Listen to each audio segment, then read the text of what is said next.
ora pangling ketek ulesi kembang duren Wijaya Godhong ora tedeng kali-kali wis ngerti karo aku wah apa karo kowe wanggep aku bodho kowe biyen ya tau dadi dutane Sri Rama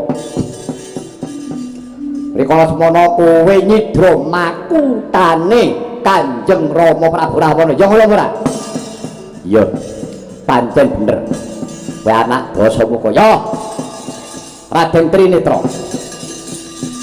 minggato Jayagadha aja gawe teking negara Kalengka gelem minggat yen tak iso nyangking ndase Dasamuka wiblis parah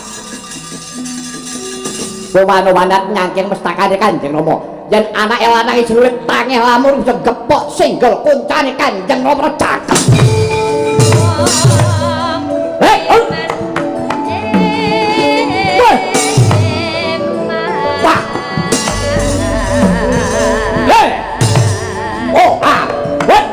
biar kowe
Kropo kang kuninga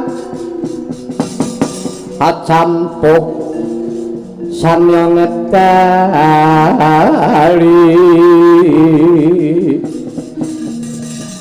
kaleratet wileteng kota Banyuwangi manguncang miti bencang sangat mice hatinya ngedali wut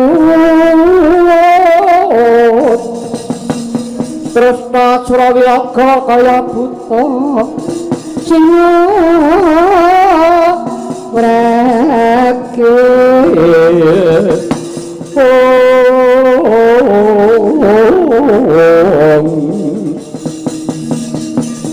pasti jonggo dedanyo mangambak boyo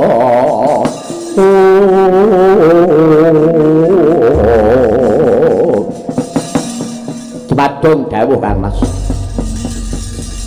Kula ingkang ngarayi Puntri Sirah, kula Puntri Kaya, kula Trinetra, kula Dewantaka Jumadong Dawu. Kadangipun Kakang Yayi. Trisirah, Trinetra, Trikaya, Dewantaka. Sira kabeh iki mau padha-padha putra Ngalengka, putrane Prabu Rahwana Nadyan. Iki mau sono dawuh pengendikane Kanjeng Paman Kumbakarna. Bakal nganti kawicaksanan bendung ining getih tekse ora ana peperangan. Nanging apa kuwi iso nampa? Lalakon wis kaya mengkene. Negara wis kinepung mungsuh. Kok dadi Dewi Sinta kon masrahake. Tegese wong Alengka kon teluk karo bangsan Wanara, teluk karo kethek. Ora sotah, ora sudi ya. Semanten ugi kula Kang Mas. Tinimbang kula teluk kaliyan Prabu Rama. Langkung prayogi alit sakit ageng beginipun pejah. Lebur luluh wor lan bumi. Bagus. Yen to pancen karo prasetya padha karo pun Kakang. Sing prayitna ngati-ati.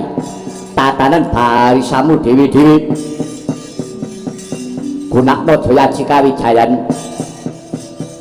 Apa sing dadi dawuh pengendikane Kanjeng Rama piwulan kasekti Jaya Jikawijayan guna kasantikan. Peparinge Kanjeng Rama Prabu tindake bareng-bareng kanggo numpes para wanara swawi. Kula dherekaken.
lagi pensiun.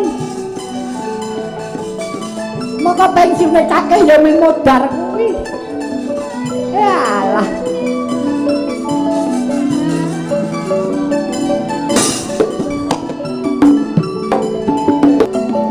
Wes Kak, tadi belanja ya wis.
Wonten malih tuladan prayogi satriya gung nagri ngalengka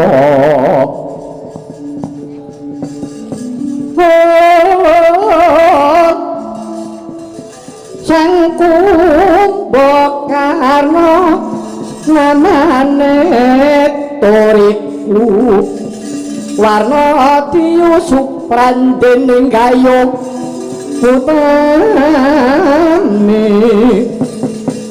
wiwituk prangalengka nggih nyodape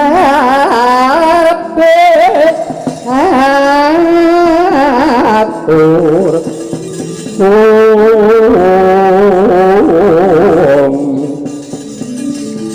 mringkang raka mrih rahato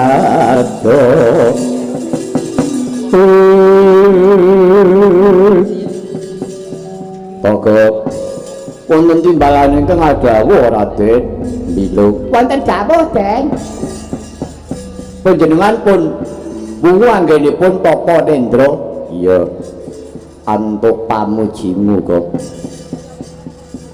nadyan aku durung entuk pariparmaning dewa nanging kedaya aku digugah peksa kelawan drajit perintahe Kakang Rahwana paripaksa aku gragapan nglilir nggonku sari lajeng aku suwan marang negara Ngalengka aku diperintah kon maguting ayuda ning aku endo kok lho endo pripun apa rambunging perkara iku kudu perang aku duweni kegayuhan rambunging perkara kuwi ora kudu kanggo tosing balung ureting kulit bisa uga nganggo rembug kang prayoga kanthi kawicaksanan adhedhasar katresnan wicaksana kuwi wong sing bisa mumpuni marang sariring saneskara ora gampang kebranang atine dilambari rasa katresnan dudu tresnane lanang wadon nanging tresnane wong bebrayan piye kok sae nggih ngoten niku piwulang ngoten nek sakniki purun apa mboten sing dituturi? Lah ya kuwi. Muga-muga Kakang Rahwana manut. Ning raos kula kok mboten. Cangkemmu ora usah cerewet. Lah. Wong bose ya kaya ngono kae lho, Kang. Pangling kok kowe. Walah. Ora kebeneran sithik we tenan. Nyawa totohane. Ngono. Atik pangling. Nggih. Sedaya menika rak pambudidaya to Raden? Iya, Gop. Ning sampeyan ora jirih, getih wedi mati babar pisan ora. Kumbakarna duweni budi satriya, budi perwira. Nek ra ya kudu kanthi kawicaksanan ora mung ngawur-awuran kok. Nggih, pancen leres. Mongko tak rasa Kakang Prabu Rahwana. Pancen wis nyingkur saka piwulan kautaman. Mula sak bisa-bisa bakal tak ndakake nganggo caraku. Cara kawicaksanan mau. Keparingipun Prabu Rama tak goleki. Menawi sampun pinanggih, tak boyong menyang Alengka. Lajeng tak kon rembugan dhewe aku sing minangka dadi paseksen. Kakang Rahwana saguh mbalekke Sinta. Kang Raka nggih sagah, saguh kok. Ning rasa kula kok mboten awel-awel. Wong edan. Kuwi meneng sik ya nyuk. Burung-burung wis ngentahi wong omongan ora. Alah. Wis to, Kang. Watak iki beda karo watuk. Watuk iso diobati nek watak durung mati ora iso mari. Greken tak dublak selok tangkepmu lho kowe. Lajeng panjenenganipun Raden, aku wis janji karo Kakang Rahwana. Mengko yen to Sri Rama wis tekan ning negara Ngalengka takon ngrembug kanthi kawicaksanan ewadene yen Rama Wijaya ra gelem nampa barine Sinta tak rampungane pisan. Oh, lah rak ngaten. Lah niku cetha naminipun mula sangka kuwi. Ning perkarane rak kudu urut luwih dhisik. Sing di perkara kuwi rak Kakang Dasamuka karo Rama Wijaya. Nggih, nggih, leres. Yen Rama Wijaya engko moh nampa perkara Sinta, engko aku sing ngrampungi. Mula pujekna wae. Ana ngendi papan dununge Rama Wijaya, tak tak boyong menyang negara Ngalengka.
kayung gegono sira Rama ndaya pati ana yaksa goncang krama namane katak sini jejaki jroning waring badhok wantan tuwuk mina-mina dra samudra mila gugu saben hari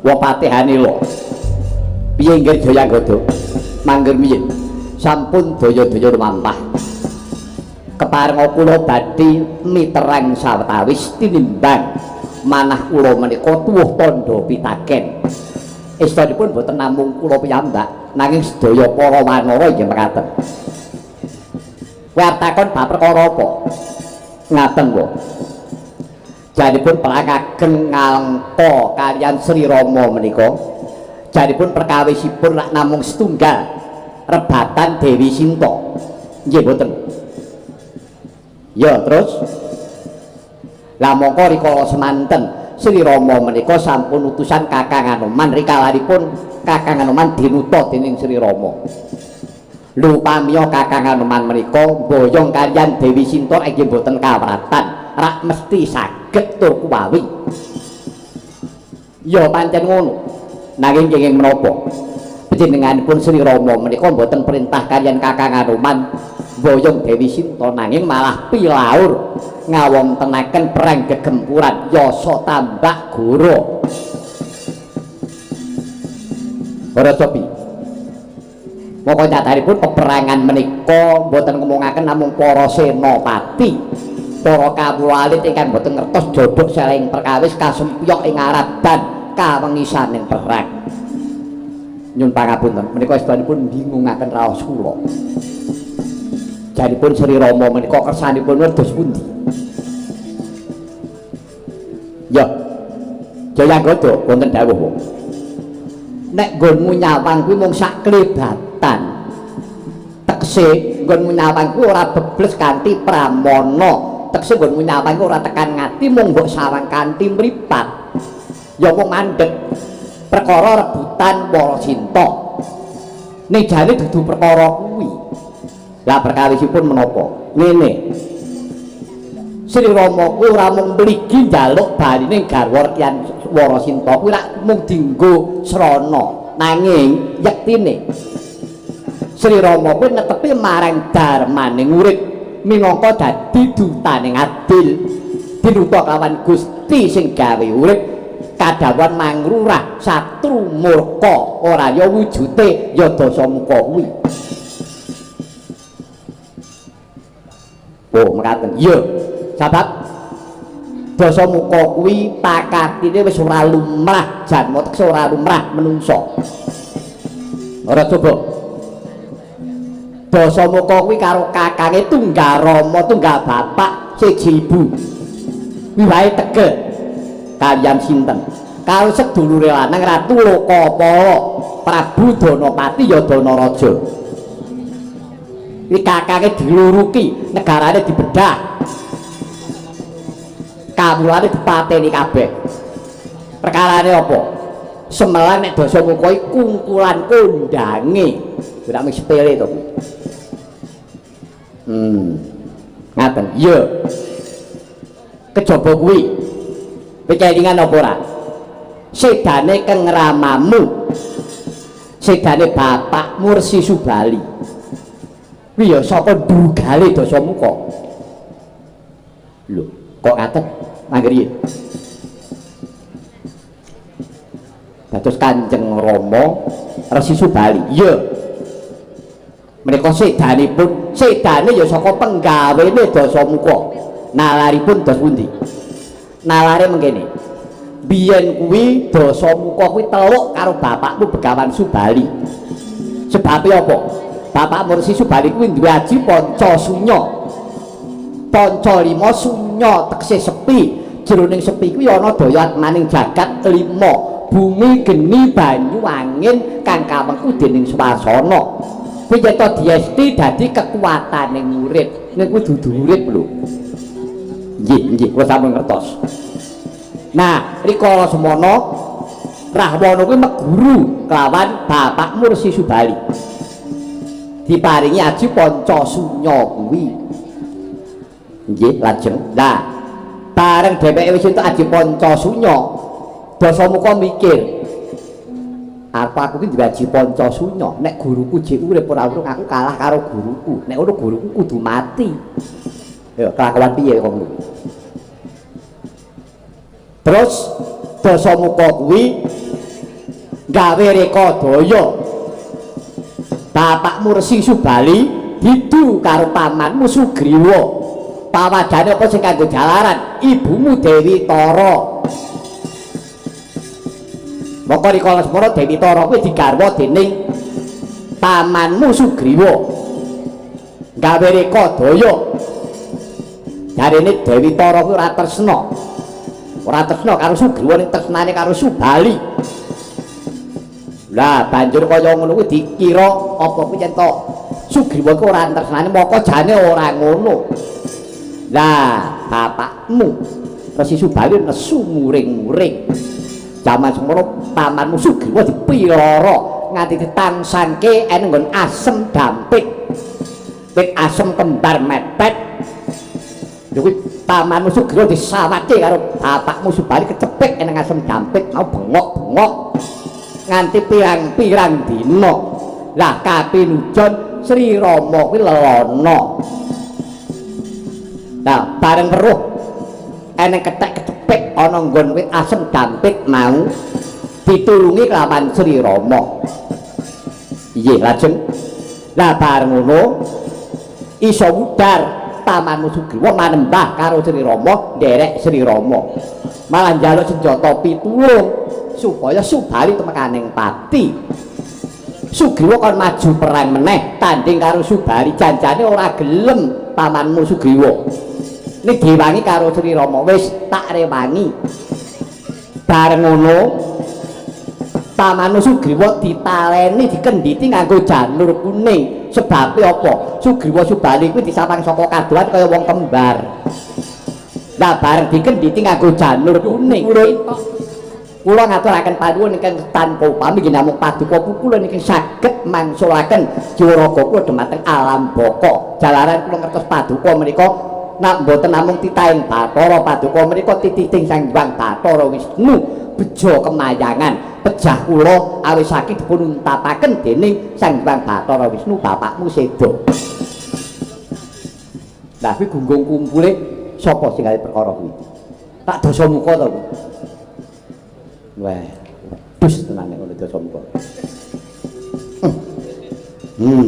nembe ngertos dados estanipun sedanipun Kanjeng Rama menika nadyan menika dipun tapaken Sri Rama nanging awis saking pakatine si Dasamuka mulane kuwi aja tida-tida ya nggonmu temandang gawe iki ayo bareng-bareng aku karo kuwi dudu nderekke Sri Rama ni nderekke pukul Sang Bathara Wisnu dutane ngadil yo Kakang Hanuman yen to panjang wis aja semlang rasane ngadil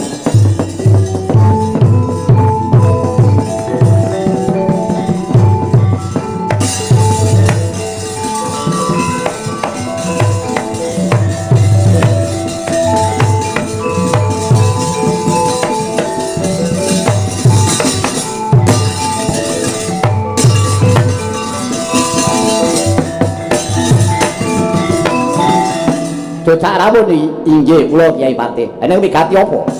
Ngaturaken kauningan. Dinten menika palagan sampun wonten senopati. Palagan ana senopati inggih. Sapa sing demen dadi senopati? Menawi mboten klentung manut sumbaripun putra Ngalengka. Inggih menika Raden Indrajit sak kabaripun.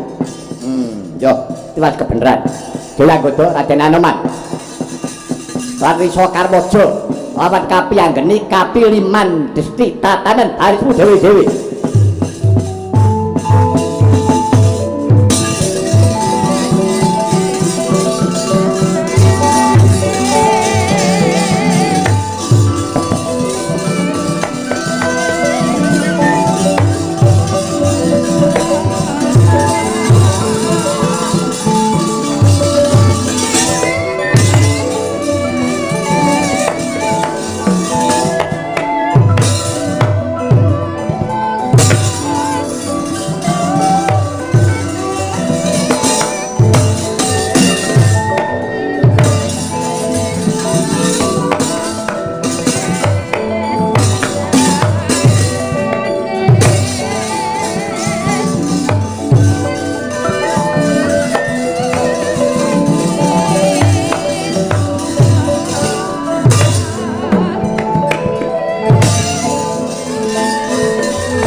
rawur urahan tengaraning ngajurit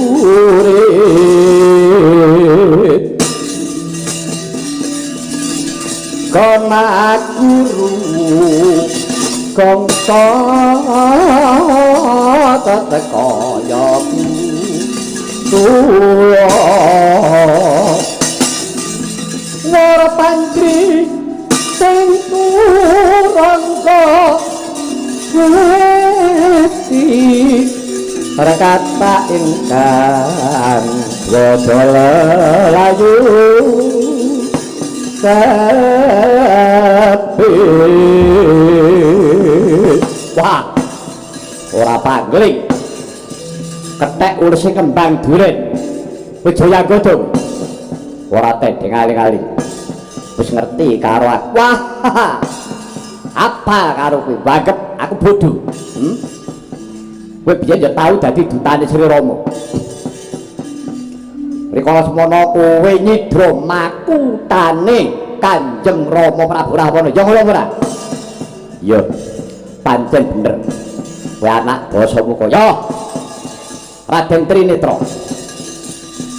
minggato Jaya Godhong aja gawe teking negara Kalengka gelem minggat yen tak iso nyangking ndase Dasamuka iblis parah wano-wanat nyangking mestakane Kanjeng Rama yen anake lanang iki urip tangeh lamun bisa gepok singgel kuncane Kanjeng Rama cakep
Loh.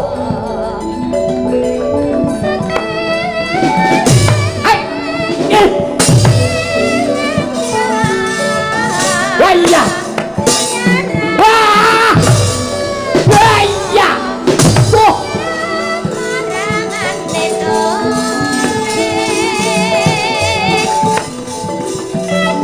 Ah. Hei, tuh. Loh. Ah. Ah. Ada lihat.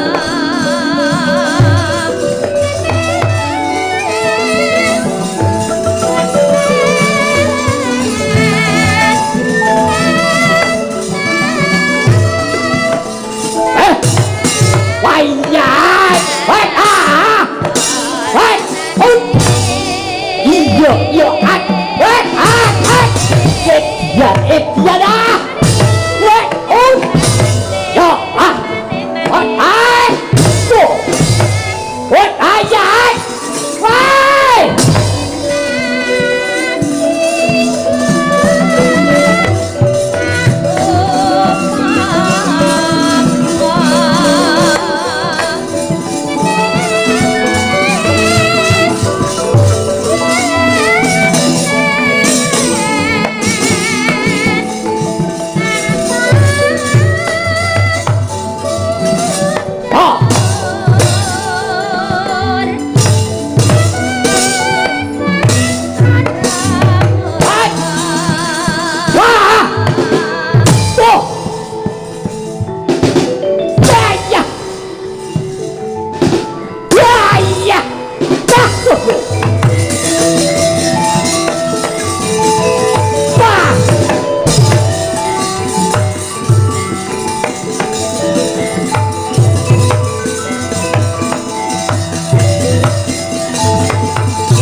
Soy, tapi anggeni, yo,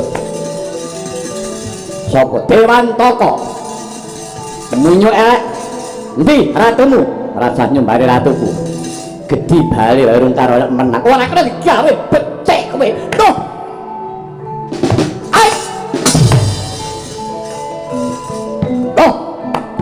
kayo, idiot, wayah. Woi, ayo, oh iya, what?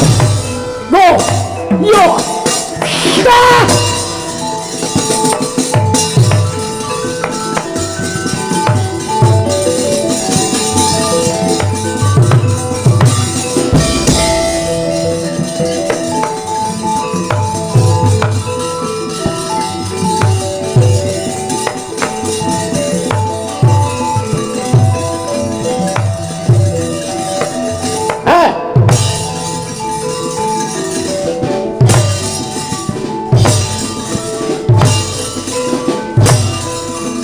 Biar we.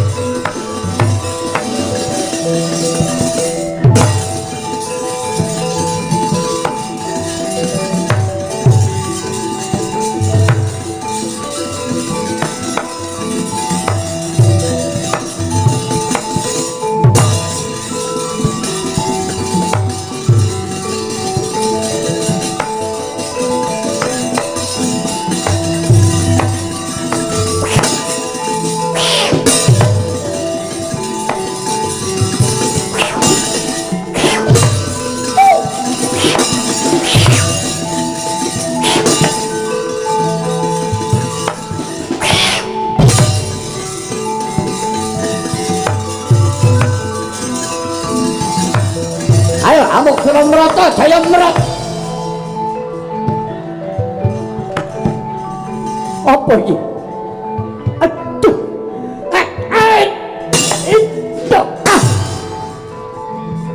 alah dekku pah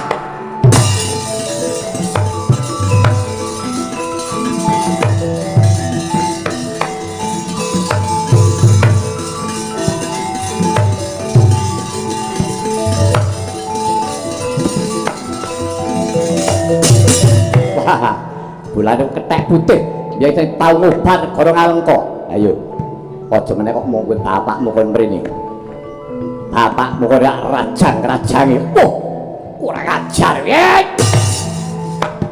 mati kowe ah hei hei kowe biar kowe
Iwa kok ya ora tertib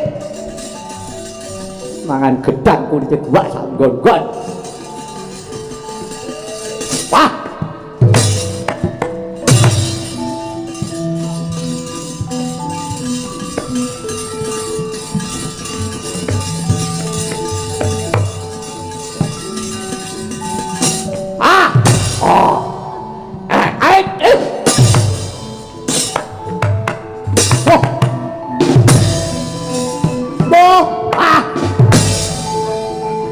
Shut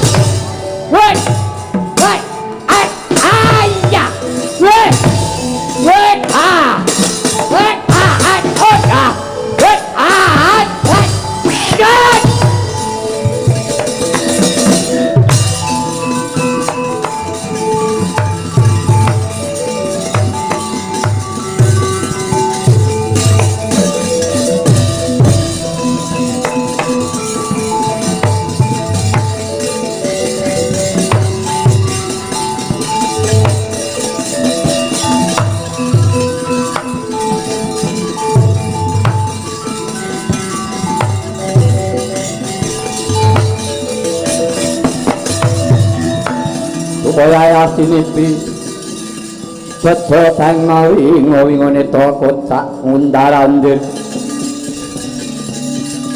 tanan rombranan pindo kembang ora wari bang toblas wah ketek putih si jeneng Senggana Anoman wit yen mula pancen kegirisi iki pambayun ngalengka Raden Indrajit ayo nono kridaku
Raden Senggana boten dawuh Raden Wibisana mangken piye sampun daya-daya kula aturi semene sawetawis menapa kinten-kinten panjenengan taksih maiben kaliyan kasekten kula lho mboten ngaten sampun klentu penampi Raden Indrajit menika putra Ngalengka menika nggadahi pusaka sarta andel-andel ingkang gegirisi kula mboten ajri menika mboten perkawis kendel utawi jirih nanging kula ngeman sampun ngantos menipun Raden Senggana menika mangke ngantos kecurna saking pakatinipun Indrajit keparipun sak menika ngaten kemawon pastur enggak Indrajit badhe kula panggih langkung rumiyin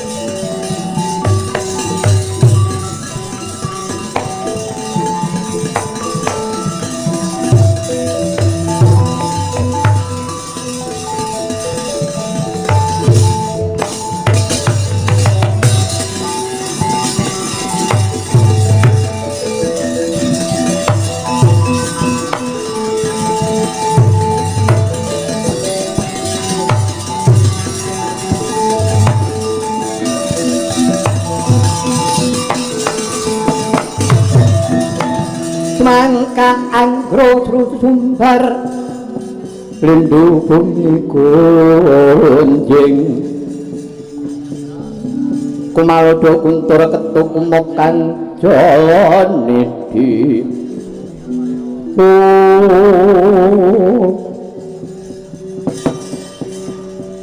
nah kecekel saiki iki wong baleo nadyan kowe kuwi bapak pamanku kowe pepundhenku nanging kowe balelo dina iki kowe melu mungsuh ing atase kowe golek mukti bae adol bangsa karo negara ngremehake negaramu ngremehke bumi kelahiranmu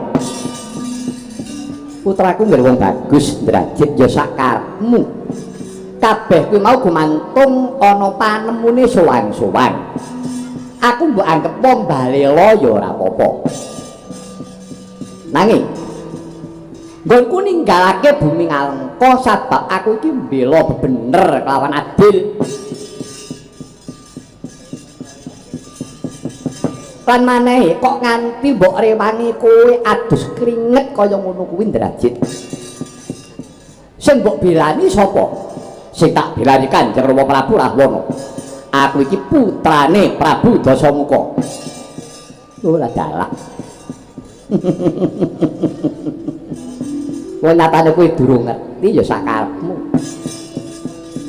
Ndrajit, yen kowe kena tak elekake, kowe aja banget-banget tuku manembah kelawan Prabu Rahwana. Kowe aja nganggep yen to Dasamuka kuwi bapakmu. Ayo, kowe ngerti apa durung? Jan Ndrajit iki anake sapa? Lho. Kowe kuwi aja ngolak-alik perkara sejarah. Aja ngingar-ngingerke belatung sejarah. Ndrajit iki putrane Prabu Dasamuka.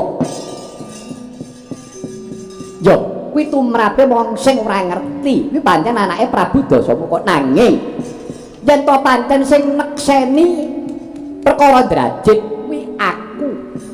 Mula janjane kowe kuwi dudu putrane Prabu Dasamuka ning kuwi anake Gunawan Wibisana.